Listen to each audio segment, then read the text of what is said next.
All right, so the first one is Blinn, and this is a material. And if it helps you to kind of highlight some of these that kind of go together, all the better. So Blinn at the top, you can put like maybe a number 1 by that. And then Phong down far, you can put another number 1. Lambert, you can put another number 1. Mia material, you can put another number 1. Okay? These 4 items are all different materials that we can add to an object to make it look like something else. Okay? So Blinn, Phong, Lambert, and Mia material. So the basic material, the most basic one is the Lambert. Okay? And when we create any object inside Maya that has an actual surface to it, it gets a default material called a Lambert. Okay? We never, ever, ever, ever change Lambert number 1. You'll see how this one is called Lambert number 1. We never change that, okay? Because if I made this color red, and then I move this over here, and then I create another object, that new object is also going to be red, because every object gets Lambert number 1 by default, okay? So just be aware we never, ever, ever change Lambert number 1. Okay? Now the properties of a Lambert are typically these. We have color, transparency, ambient, incandescence, bump, diffuse, translucence, and then some translucence properties. And then we have a whole slew of things underneath. You typically don't use the slew of things underneath. Okay? The big difference between Blinn, Lambert, and Phong are the highlight. Okay? So a Lambert doesn't have any highlight at all. Okay? And it says it right on your sheet. A basic material used for creating looks for surfaces without a highlight. So if we're trying to create something that doesn't have a highlight, we would use a Lambert. Okay? There are very, very, very few surfaces that would actually have 0 highlights to them at all. Everything has a highlight. This marker here, if I hold it up, you can kind of see a little bit of glistening and reflection and stuff inside this marker. Even the rubber band has some sort of specularity on it. Okay? Some objects have a very sharp specular, a very tiny little dot. Some of them have a very dispersed specular. It's very spread out. Okay? So if you think of like a rubber ball has a pretty spread out one, but a bowling ball or a piece of marble might have a very sharp specular. Okay? So a Lambert is typically like, I don't want a specular, that's what I use. So most things are going to have one of these other ones, which is a Blinn or a Phong. So the Blinn, a Blinn is a basic material used for surfaces with broad highlights. So if I open this up, you'll see we have the same settings. This is the same one as the Lambert right here. And then we have this extra section called specular shading. And in the specular shading area, this is where we can adjust. If you look at this bright spot right here, we can adjust what that bright spot's looking like. Okay? And I can make this a little bit sharper or broader depending on what I set these settings to. There we go. So it is pretty sharp right there. Okay? This also has reflectivity. Now in real life, your specular and your reflectivity are actually tied together. Okay? This Mountain Dew bottle here, it has these little white spots on them, but those white spots are actually just reflections of my light source. Okay? So those two are typically tied together. The Blinn and the Phong and the Lambert and all these basic ones we're going to use for this first assignment were all materials used to fake real life lighting. Okay? And they don't do a terribly good job at it, but that's what they're there for. So that's why in this case, the specularity, which is this top area, and the reflectivity, which is this bottom area, are separated. We'll see in another one where it's not. Okay? So essentially what we do is we can play with these settings in order to change the look of this specular. So right now it was, it's a pretty broad specularity. I could tighten it up and make it a bit sharper if I need to. Okay? So that's what the Blinn does. And then the Phong, again, has the same top properties, but then this other area is a bit different. It only has one controller for that specular size, and that's the cosine power. Okay? So here, I can get a little bit broader than that probably, but I can also take this and really sharpen that up even more. It's not showing up too good here, but it actually is pretty sharp. Okay? You typically use a Phong for hard surface materials like a metal, or something that has a really sharp specular. For this assignment, we're only going to be using it on a couple objects, like the Newton's cradle, where the balls are bouncing back and forth. Those would be very reflective, very sharp specular, so we'd use it for something like that. Okay. The rest of these settings we'll get into as we go. I just want to show the difference between these three materials. Okay.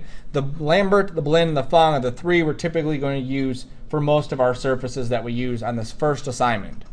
After this first assignment, we're going to ignore those. Okay. For the most part, those can be used for certain things, but once you get into something that's more photorealistic, we go to the advanced area. In the advanced area, we would use a Mia. Okay. And that's where the Mia material, which is a more physically accurate shader. This one, you'll see that diffuse, just the coloring of it, that's what diffuse means, is right here, its own little area. And again, I can pick the color, I can choose the weighting of that color, I can choose how rough that color is, and you can see the little update here. And then here's reflection. You'll not find an area inside here for specularity because now reflection and specularity are tied together. So if I wanted this sharp specular up here to be really, really sharp, I could take this reflectivity and pull it up, and it'll be even sharper. Or I can pull this down and pull my glossiness down, and you'll see how that glossiness is just taking that reflection and just spreading it out over that entire surface and making it grainy. So now we're getting into something that's more physically accurate, where we have that reflection, but now we're softening it and kind of blurring it a little bit. Okay? And we even have something called refraction in here. Refraction deals with transparency and how objects are transparent. My beverage is not just transparent. We can't just see through it. What we're seeing is we're seeing through it, but the light that comes into this is actually like distorting and bending around. That's why if you take a glass of water and you put a straw in it, that straw looks like it's dislocated, right? You've seen that before? Or a pencil? Okay, that's what refraction does. All right, so it has a whole area for refraction to create that kind of look to it. And then we also have a bunch of other stuff inside here too that eventually we'll start playing with. Okay, so the big deal with them: Lambert, no specular; the Blinn, broad specular; the Fung, sharp specular; and the Mia is more physically accurate. Okay, so once you get into doing actual projects where you're like, I want this to look like a realistic wood chair, we would use a Mia for that. Okay, and just to give an example of a Mia and how awesome they can look, Mia.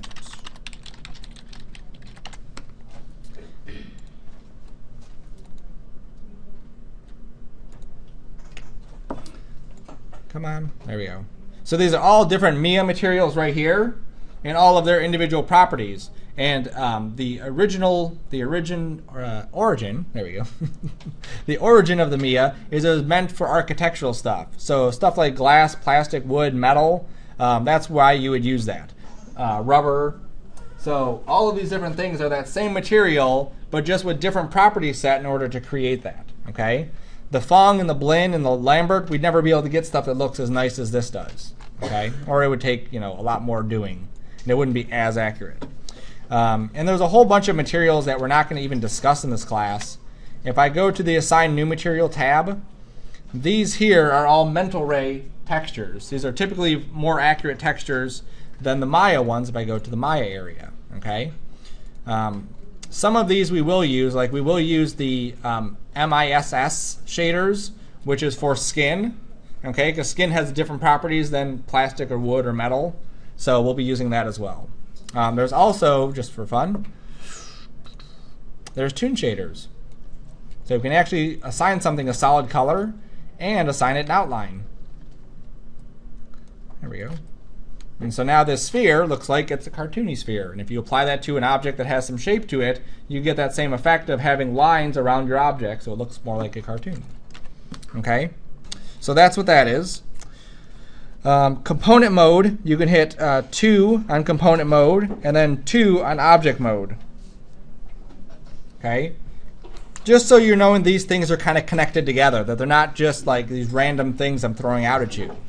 We've already talked about component and object mode, but just to reiterate it, when we right click and we go to any one of these things besides object mode, we're going into component mode. Okay? We're going into that mode that allows us to select the individual components of that object. Edges, vertices, faces, whatever. Okay? Also, if we hit F8 on the keyboard, that takes us into component mode, or if we hit F8 again, that'll take us back into object mode. Okay? So F8 allows us to go back and forth, or right-clicking and going to one of these or to object mode will allow us to also toggle. All right? We'll go to CVs, we'll put a 3 there. Isoparms, we'll put a 3. We'll also put a 3 by the NURBS, because those are all going together. Okay? And all of these ones are parts of a NURBS surface. Okay? Our second assignment, our car console that we're going to be doing, is entirely done inside NURBS. Okay? And that gives you a good foundation for using these because they have a lot of benefits. So if we right-click, you see there's isoparms. These are these little lines that go across the edges, okay, or across the sections of this. If we right-click and go to Control Vertex, these are the little points, okay, and you'll see some similarities between these ones and the NURBS, okay. If I go to my polygon over here, and on our list we can put the 4 for triangle, 4 for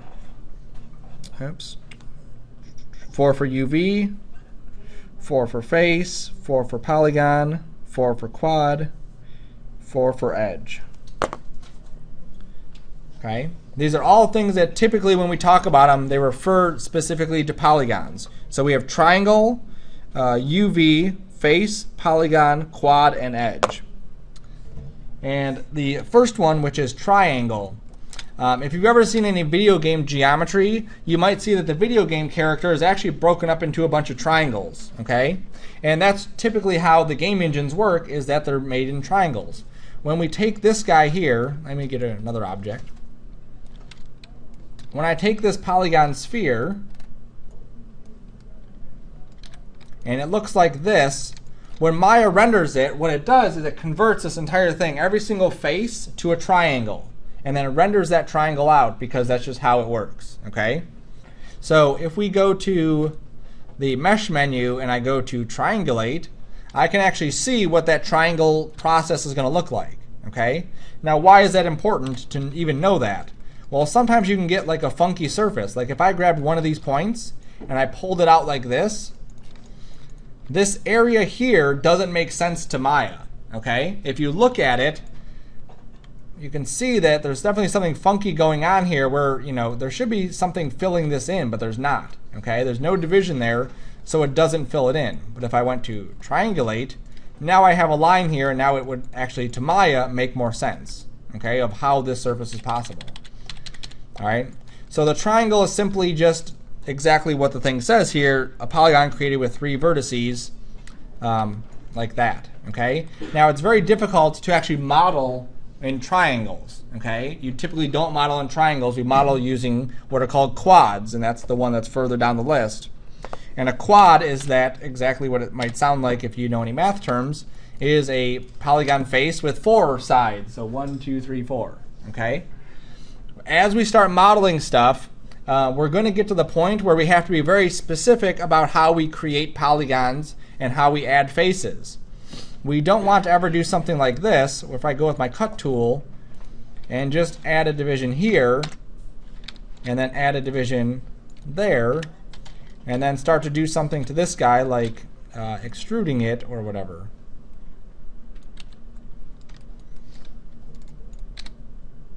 Okay? Even though this makes sense and it kind of looks correct, this face that's up here, even though it might look like it has 4 sides to it, it doesn't, okay? Because it has this extra edge right there, and it has an extra edge right there. And Maya does not like these. It'll play, you know, fine with them, but when we start doing some advanced stuff, it won't, okay? One of the tools that, if you take further animation classes, we get into a tool called ZBrush. And ZBrush allows you to take your model, bring it into ZBrush, and sculpt on it like it's clay. So it doesn't like to have anything but quads like this. Okay, so even triangles it doesn't care for. So if we wanted this surface, what we have to do in the advanced class is we have to figure out ways to make sure that every single face on our entire polygon is a quad, and there's no triangles, and there's no five-sided, and there's no funny looking, things where a bunch of points come together. When we get to the third assignment, which is our alien guy, you'll see some of that because we'll be playing with actually modeling a little character, okay? And we'll be dealing with making sure everything is quads and everything lines up correctly. All right, so triangles and quads, that's the big difference in those. For the UVs, when we take an object like this and we have a material on it, let's say I put a checkerboard. Okay, here's the checkerboard that's on here. Now if I grabbed these guys and applied that same checkerboard to it, there we go, you'll see that the checkerboard looks different on each one of these. And the reason for that is the UVs. The UVs are texture coordinates. Imagine that I have my beverage here and I slit right along the edge of this, and then I opened it up and I flattened it out. Okay, that's what a UV is. It's a way for Maya to take your 3D surface and put a 2D image on that 3D surface. Okay, this checkerboard is a 2D image. It's flat. It's just a picture. So the way that it works is that it has, if I go to the UV texture editor and I dim this, there we go. I'll even hide this image so I can't see it. It has this layout of what this cube looks like if it were unfolded. Okay, and these are the UVs. Okay, we're not going to deal too much with the UVs on this first assignment, or even the second assignment to a point. The third assignment, we're going to get more into using some UV stuff because we have to make sure that it lays out correctly. If I want all my checkers to be right here and this many checkers on that face, I need to be able to control my UVs. I need to be able to control how the texture gets placed on there. If I have a picture of a dog and I want to put it right here, I have to manipulate the UVs to get that dog's picture right there. Okay. Again, we're not going to get into that yet, but I just want to give you that information so you have it. The face for a polygon is this, the face. And we've already been playing with the faces. Every time we do an extrude, we're grabbing the faces of these things. Okay. A polygon, which is this guy here. Different than a NURBS, obviously. The NURBS is more math-based. Okay, it only has a few points on here, but is super smooth. The polygon, for every single point that's on here, it just connects a straight line. So if we wanted this thing to be really, really smooth, we'd have to have a whole bunch of divisions on there. Okay, so typically in polygons, we work in a very rough mode like this, and then when we're ready to render, we'll smooth it out, and that will give us our smoother shape. Okay. That way we can say, okay, let me go back to this guy. I want it to look like this, but I'll smooth it out to get that shape. Okay, and we've already kind of done that on some of our objects. Even in putting the bevels on there is a kind of a way to smooth out those transitions. So it doesn't have these abrupt changes like this. It actually looks a little bit nicer. Edges we've already played with those too. These little edge guys right there. Okay, and you'll see that those kind of look similar to, on a NURBS, an isoparm. Okay, also on the bottom vertex, which is 4, there we go. If we right click and go to vertex, those are all the little points. Okay, so the reason I want to also bunch these together is as you're looking at an object and you know I should be able to grab a vertex, I can't grab a vertex. The only thing listed when I right click on this object is control vertex. Obviously, that's not the same thing. So in your head, you should say, I've grabbed the wrong surface. I need to grab a polygon because that's the only surface that has a vertex. Okay. We'll do a 5 on final gather, 5 on resolution, 5 on FPS, 5 on ray tracing, basically everything else, and a 5 on anti-aliasing. Okay. So starting at the top, the final gather, we talked about inside Maya that everything that we want, we have to tell Maya that that's what we want. So here is a light inside my scene. I'm going to render it, and you'll see that what we get is, let me take the checkerboard off just so it's easier to see what we get. There we go. So what we get is we get light on one side, darkness on the other. Okay, In the real world, we wouldn't have this. In the real world, if I take an object and it's right now it's only being lit by the projector, you can still see the back of this. If I'm on this side, I can still see some detail over here. Okay? Now, why can I see that? Any guesses? Reflected light. Reflected light, okay? Or bounce light, right? So that's what Final Gather is. Final Gather is a way for us to bounce light around our scene. So it's not inside of the default settings. We have to go to a further setup. We're not going to do it on the first assignment. We'll do it on the second one. There we go. So I've turned on Final Gather. I've told Maya, hey, I want you to calculate Final Gather.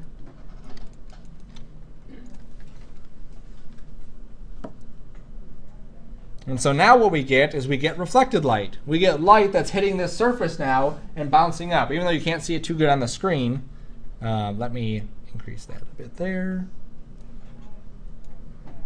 There you go. Now you can see it better. Okay. So before where these were pitch black, now we're actually getting that shadow or that light bouncing back into that surface.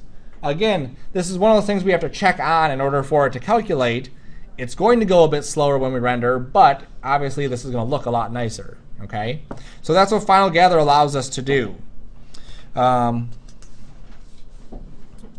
Resolution, same thing that you would deal with inside of Illustrator or Photoshop or any of these. It's the number of pixels going one way, the number of pixels going another way. Okay, every single thing we render in this class is going to be 960 by 540. 960 pixels going across, 540 pixels going tall-wise. We don't have to change that setting. It's default in 2015, so we don't have to worry about it. But just so you're aware of how big these things are coming out. If you're doing something for a billboard, you might need to render it at 4,000 pixels by 4,000 pixels or whatever it is, okay? Or 20,000 pixels.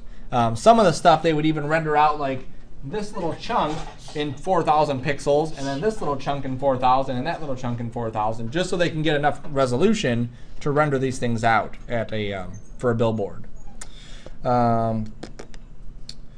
Where's the next one? Frames per second. Okay.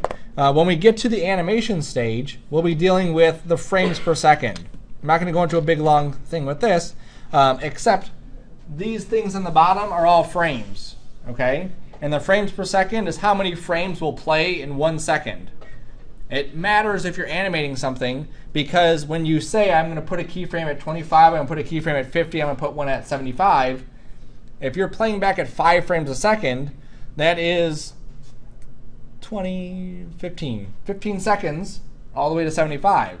If you're playing at 30 frames a second, that's 2.5 seconds. Okay, so we have to keep that in mind when we're doing any animating. Okay, just so you're aware of that concept. Ray tracing and anti-aliasing. These are just advanced render settings. Let me go into my regular rendering setup. This one, and I'm going to render this. Okay, so this is what anti-aliasing is. If I zoom in on the edges of our stuff, you can see this little stair-stepping thing. Right now it has very low anti-aliasing set up. Okay, my object is in 3D. It's a physical object at these points, and then there's a physical blackness behind it. So in the computer, it can say that object's going to be right here at this one, and it's not going to be here at this one, and it's going to be here at this one. In order for it not to look funky, it softens the edge of it. Okay, so that's what anti-aliasing is. So I can go into my settings, and I can turn my anti-aliasing quality up, and what that does is it makes those edges look a lot nicer. Okay, so here is the after, and there's the before. Okay, so here's what it looks like after. Nice little gradation going from our surface into these lighter pixels, darker pixels there.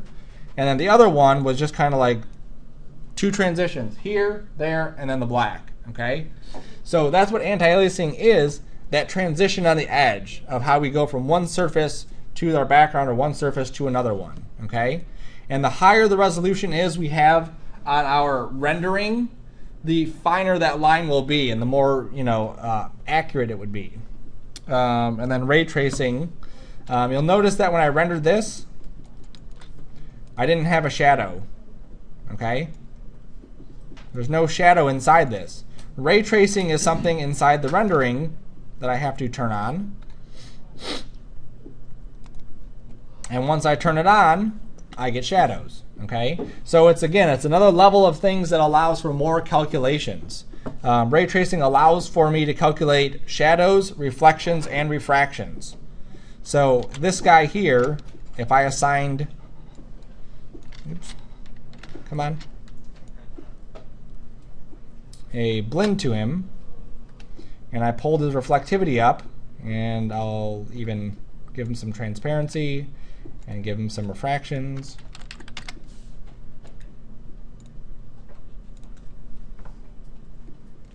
We'll see now that he is reflecting stuff. You can see some sort of reflection going in there. And he's transparent, so he's also refracting stuff, distorting the images behind him. Okay? So all that happens with ray tracing. If I turn ray tracing off, that goes away. Okay? So now we're just simply left with a sphere with that shininess to it. All right? So these are things that even on your first assignment, some of these you'll be coming into contact with.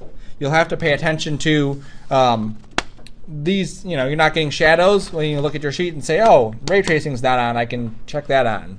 All right? And I think I got everything else. Yep, everything else is good. Okay? So 1013, we're going to have our test on this. Any questions on it?